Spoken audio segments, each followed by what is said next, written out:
This channel does not promote any violent, harmful, or illegal activities. All content provided by this channel is meant for an educational purpose only. আজকে যেটা আপনারা 26,600 মতো lead দিয়েছিলেন সেই লিডটা আপনাদের কাছে আমি আশা করি 35 থেকে 36,000 ভোট যেন দুর্গাপুরের মানুষ যেন সেই ভোটটা দেয়। এই কারণেই বলবো আমরা একটা বড় শিক্ষা দেবো বিজেপিকে যে আমরা তোমাদেরকে নিয়ে যে শিক্ষাটা দেবো ভোটের বাক্সই দেবো, ব্যালট পেপারে দেবো।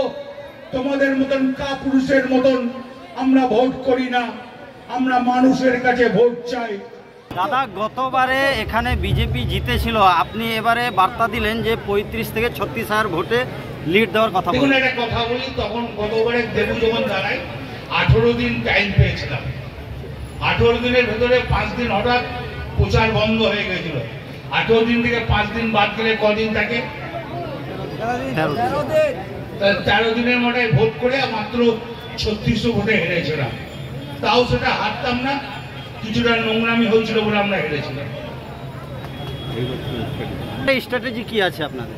স্ট্র্যাটেজি বলতে তো দলের স্ট্র্যাটেজি, সেটা দল তো ওপেন এইভাবে আলোচনা করে না।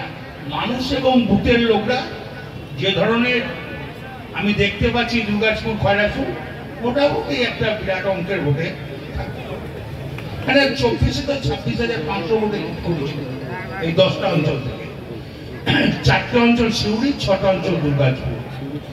সেটাকে আশা করি মানুষের কর্মীদের যা মনের জোর, বুথের মানুষের যা মনের জোর, মা বোনেরা দিদির সঙ্গে আছে, ভোটে চিন্তা করতে হবে না, মানুষের সঙ্গে ঝগড়া করতে হবে না, ভোটে আমরা বিরাটভাবে জয়লাভ করব।